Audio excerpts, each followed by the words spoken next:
Hai guys, welcome back to my channel. Ya udah lama banget kita nggak ngobrol-ngobrol ya kayak gini. Hai, ini sensornya jago banget. Ini kamera baru guys, DJI Osmo Pocket 3 yang aku selalu bawa akhir-akhir ini traveling.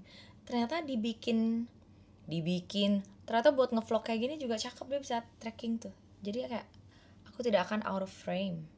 Tapi yang ganggu adalah kalau misalnya aku ngelihat ke sini, berarti aku lagi lihat layar. Jadi mohon maaf, harusnya aku tuh ngeliat ke sini nih. Nah, sekarang nih.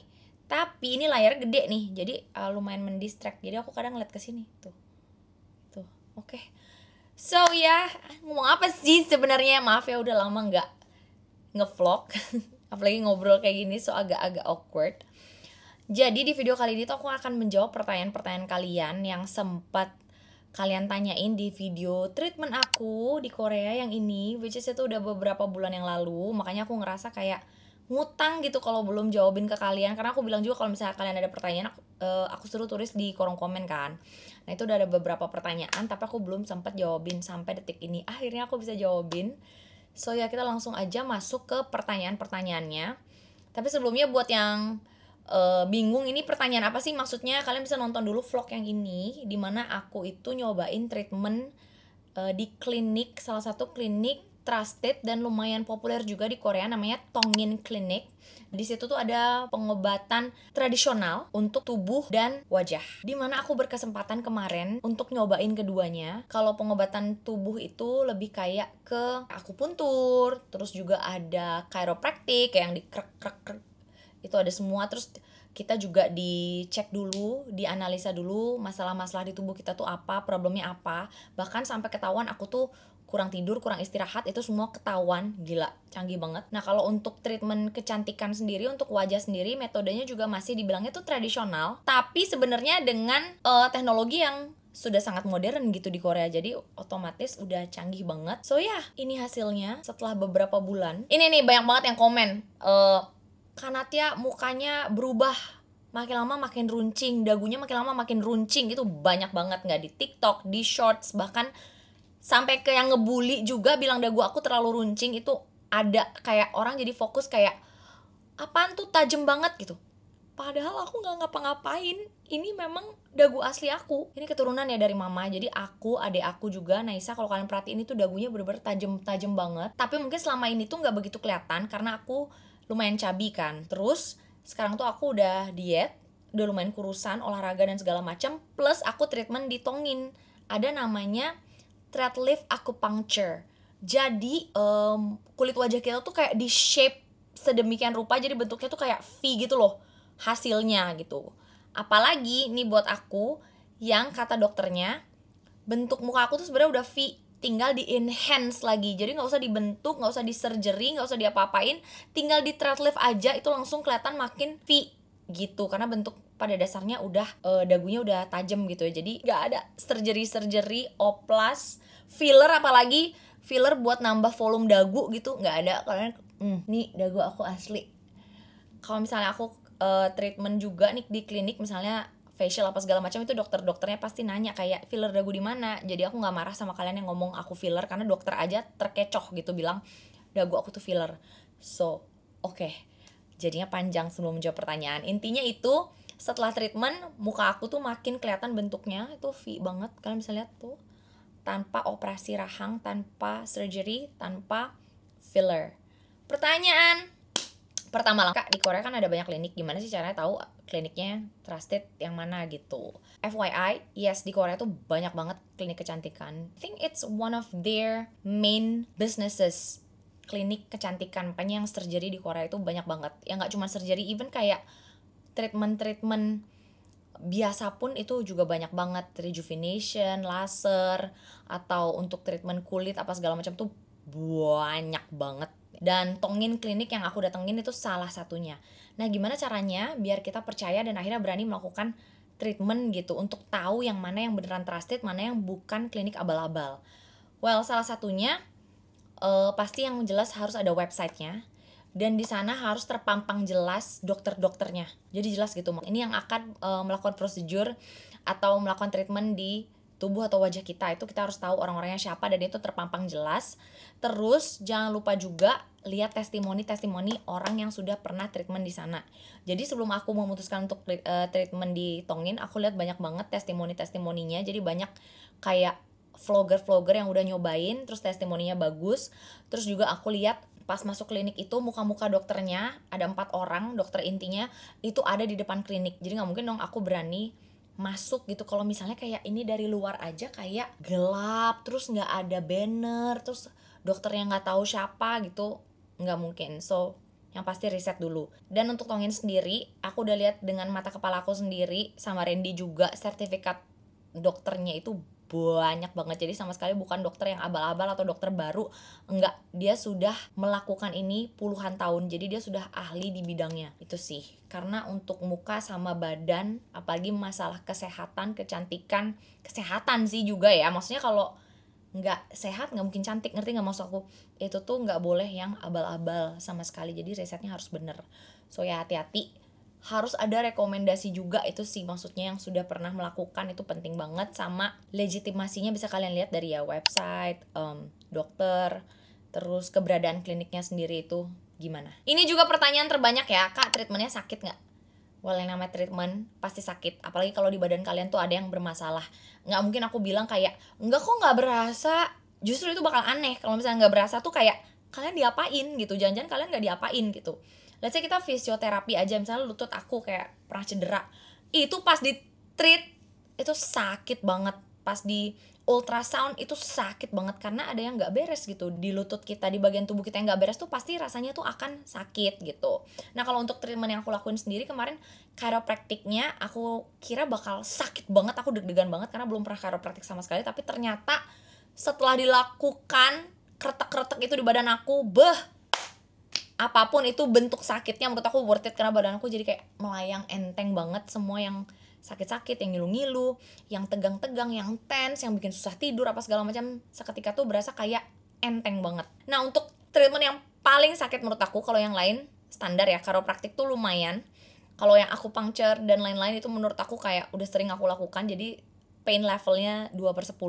Tapi kalau untuk thread lift muka itu pertama kali aku lakukan di sana kemarin, itu sakitnya lumayan kayak 8/10.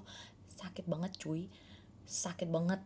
Aku tapi percaya ke dokternya, karena dokternya ini bener-bener dokter yang udah senior dan udah ahli, dan tujuan dia adalah membuat kita lebih cantik dan mukanya lebih, bentuknya lebih bagus gitu, lebih proporsional, pakai teknologi yang emang udah canggih gitu. Thread lift acupuncture mereka di Tongin itu salah satu yang terbaik. So ya 8/10 aku tahan, aku telen gitu untuk hasil yang seperti ini. Jadi kayak muka tuh lebih kenceng, lebih jelas gitu bentuknya. So ya kalau dibilang gak sakit, bohong, sakit lumayan tapi worth it. Dan di anestesi juga sih dulu. So ya oke lah 8/10 sakitnya, tapi itu kan beda-beda tiap orang ya.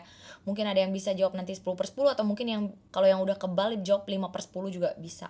Pengen coba tapi takut, gimana ya maksudnya? Aku tuh nggak suka memaksakan kayak harus coba gitu, tapi kalau menurut kalian sepengen itu, ya rasa takutnya harus dilupakan. Bukan dilupakan sih, maksudnya agak sedikit di ignore gitu, dibuang dikit lah rasa takutnya. Karena sampai kapan kalian mau mengutamakan rasa takut terus jadinya nggak nyoba gitu. Ini nggak cuma untuk treatment aja ya, dalam segala hal. Misalnya kalian, aduh aku pengen tapi aku takut, aku pengen tapi aku takut. Jadi seolah-olah kalian tuh kayak mengedepankan rasa takut, terus jadi kayak mengorbankan hal-hal yang pengen kalian lakukan gitu. Kalau aku sih, pengalaman aku ya, semua itu pasti bisa dilewatin tergantung mindset. Kalau kalian sepengen itu tapi kalian takut, ya tinggal ditenangin diri kalian dan make sure kayak apa yang kalian pengen itu worth it gitu. Ngerti gak maksudnya? Iya takut, sakit segala macam, tapi terus ya apa toh ketika ngelewatin itu, ketika menjalani itu udah gitu, yang penting udah dilakukan. Paham gak sih maksudnya? Intinya aku tuh nggak suka kalau ke aku sendiri gitu ya, rasa takut itu menang gitu, dan seolah-olah jadi membatasi kita untuk melakukan sesuatu. Kalau misalnya aku pengen banget, ya rasa takutnya harus dibuang gitu. Tapi make sure kalian udah riset dulu, sama make sure apa yang kalian pengen itu benar-benar segitu worth it-nya nggak gitu. Kalau aku emang karena kerjaan aku di depan layar, dan aku memang sangat peduli sama kecantikan gitu ya, maksudnya ya siapa sih cewek yang nggak pengen jadi lebih cantik gitu kan. So ya aku kayak takut, tapi kayak hajar be. Kayak buat treatment thread lifting biayanya berapa, itu tuh sebenarnya beda-beda karena tergantung dari kondisi muka kalian. Jadi tujuan thread lift acupuncture itu kan untuk memperjelas ya struktur muka dan bentuk gitu, maksudnya dipercantik gitu. Kayak kemarin aku kan kesana bareng Jinju, Mutiara Adiguna. Si Jinju itu dia kayak cabi banget kan bagian sininya, bagian ini tuh banyak kayak ada ya lemak lah gitu. Nah itu tuh dengan adanya thread lift tuh kayak digituin tuh, ditarik gitu. Jadi yang tadinya pipinya tuh kayak ngondoy ke bawah gara-gara lemak itu jadi lebih kelihatan gini gitu. Nah untuk benangnya sendiri yang dipakai itu beda-beda tiap orang, tergantung dengan kondisi mukanya dan tergantung juga dengan goalsnya. Kalau bener-bener pengen tajam banget, mungkin semakin banyak benang yang dipakai ya itu akan semakin mahal. Thread lift acupuncture aku kemarin di Tongin itu kurang lebih menghabiskan biaya sekitar 5 juta Korean won, jadi sekitar 50-an juta. Iya, karena kalau nggak salah benang yang dipakai kayak 12 gitu. Karena si dokternya agak ambis pas lihat muka aku tuh kayak, oh yepo, dia bilang kayak, bagus ya dagunya, oke, aku akan membuatmu lebih cantik katanya. Dia kayak wah digituin banget, makanya bengkaknya waktu itu lumayan lama, sekitar sebulanan. Tapi menurut aku ya itu worth it. Sebulan bengkak sakit, mahal, tapi hasilnya kalian bisa lihat. Kalian aja bilang aku oplas gitu, banyak yang bilang aku oplas dan filler dagu, itu berarti berhasil.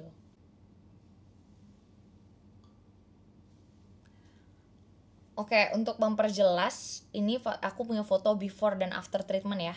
Ini beforenya tuh kelihatan kan muka aku tuh dagunya emang udah tajam tapi kayak kurang jelas gitu bentuknya. Nah ini hasil setelah di thread lift, bener-bener kayak shap. Tapi itu masih bengkak ya guys fotonya. Kalau mau lihat yang gak bengkak, kalian bisa lihat sekarang. Tuh, kayak tuh ini masih kayak nggak ada yang ngondoy gitu loh, kenceng. Kalau misalnya kalian punya rezeki lebih, ini akan sangat amat bermanfaat untuk mama kalian, orang tua kalian yang kalau semakin tua kan kulitnya semakin kendor. Nah itu di thread lift, auto lebih muda 30 tahun.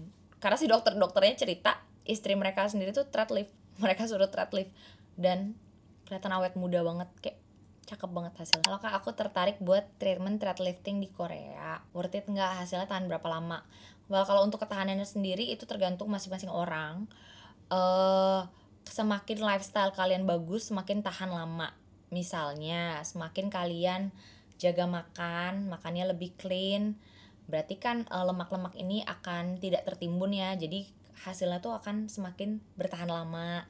Terus kalau misalnya kalian juga nggak minum alkohol dan ngerokok, itu juga akan membantu hasilnya untuk tahan lama, jadi dia bakal awet gitu si hasil thread liftnya. Setelah kita treatment, by the way, kita benar-benar nggak boleh minum alkohol ataupun ngerokok selama seminggu, selama periode masih bengkak kemarin tuh benar-benar nggak boleh. Jadi emang seanti itu sih sama alkohol dan rokok gitu. Sama jam tidur juga semakin baik ya, berarti semakin membantu kayak kondisi wajah kita tuh akan terlihat lebih fresh, lebih plump. Terus ininya juga stay in place gitu kali ya benangnya ya gitu. Jangan sauna dulu gitu. Jangan sauna, jangan olahraga yang berat-berat, sama jangan suka mukul muka. Suka mukul muka ya, pokoknya jangan otak-atik muka gitu, jangan yang kayak diunyak-unyak berlebih gitu. Tapi biasa aja sih sebenarnya, aku kayak nggak ngerasa ada pantangan apapun karena aku emang nggak ngerokok, nggak minum alkohol juga, jadi menurut aku itu aman. Tinggal ini aja sih, aku paling jam tidur yang susah gitu. Tapi so far ini udah 6 bulanan, ini masih bagus banget hasilnya. Jadi kalau kurang lebih sih tahan bagusnya banget katanya setahun. Tapi itu balik lagi tergantung sama pola hidup kalian ya. Lifestyle itu sangat amat mempengaruhi. Jadi kalau mau tahan lama, lifestyle-nya make sure yang bagus dan yang sehat juga, makannya, konsumsi hariannya. Ya itu kebiasaan-kebiasaannya kalau bisa, yaitu no alkohol, no rokok. Jadi itu ya jawaban-jawaban dari pertanyaan-pertanyaan kalian. Aku nggak bisa ngasih jawaban kayak dokter gitu ya, maksudnya kandungannya apa segala macam. Tapi setahu aku untuk thread lift sendiri tuh benang itu ada kolagennya. Jadi kolagen itu yang membuat kulit kita tuh lebih kenyal, lebih awet muda gitu. Karena seiring bertambahnya umur, produksi kolagen itu berkurang. Nah si thread liftnya itu sebenarnya mengandung kolagen, jadi nanti dia akan menyatu di kulit dan itu akan menjadi kolagen, which is itu bagus buat kulit kita, bukan benda asing yang bakal susah nyatu, terus bakal nanti pas kita tua itu bakal nyisa gitu, enggak, dia akan melebur sendiri menjadi cairan kolagen gitu. Makanya itu kenapa aku mau banget kemarin thread lift di sana, karena ujung-ujungnya bakal jadi kolagen, which is itu good gitu, karena kita butuh kolagen, terutama yang umurnya udah 25 ke atas, 30 ke atas itu butuh banget. So ya, itu dia guys testimoni dari aku setelah mencoba pengobatan tradisional di wajah dan di tubuh, ditongin. Worth it banget sih. So far itu badan aku kerasa jauh lebih enakan setelah nyoba treatment di sana. Sebulan tuh bener-bener rasanya enteng, apalagi setelah chiropractic, setelah aku puncture, apalagi setelah di kop, enak banget. Terus dia juga ada buat melancarkan peredaran darah, menstruasi, itu ditaruh kayak pot di atas perut, itu anget gitu, diangetin gitu. Ya pokoknya kalian tonton lagi vlognya, di sana jelas banget aku ngapain aja. Sama untuk muka yang paling bagus, yang juaranya itu adalah thread lift acupuncture-nya. Aku rekomendasiin banget buat kalian, buat teman-teman yang mungkin udah umur 30 tahun ke atas juga, atau mau ngajak orang tuanya. Please do your own research. Kalau misalnya kalian percaya sama aku, kalian mau nyoba tongin, boleh banget, aku rekomendasiin banget Tongin Klinik. Dokter-dokternya very very professional, they're very nice, dan mereka bisa bahasa Inggris, jangan takut. Kalau misalnya kalian gak bisa bahasa Korea, mereka semua fluent in English. Dan mereka bisa ngebantuin dari awal, treatment apa aja yang harus kalian ambil, untuk cek kesehatan kalian dan segala macam, semuanya dijelaskan dengan sangat baik dalam bahasa Inggris. Kalian bisa lihat di vlog aku. Jangan khawatir sama language barrier, nggak apa-apa nggak bisa bahasa Korea, karena sekarang banyak orang Korea yang bisa bahasa Inggris, terutama di dunia medis. Mereka sadar kalau pasien-pasien mereka itu banyak yang dari luar Korea, jadi mereka udah prepare untuk punya dokter-dokter yang fasih berbahasa asing, terutama bahasa Inggris gitu. Semoga membantu ya. Thank you banget yang udah nanya-nanya. Thank you yang udah nonton. Komen lagi, request mau tahu apa lagi, boleh banget. Nanti aku jawab lagi. Atau kalau misalnya kalian butuh rekomendasi apapun, tanya aja di kolom komen. Oke, bye. I'll see you guys on the next video.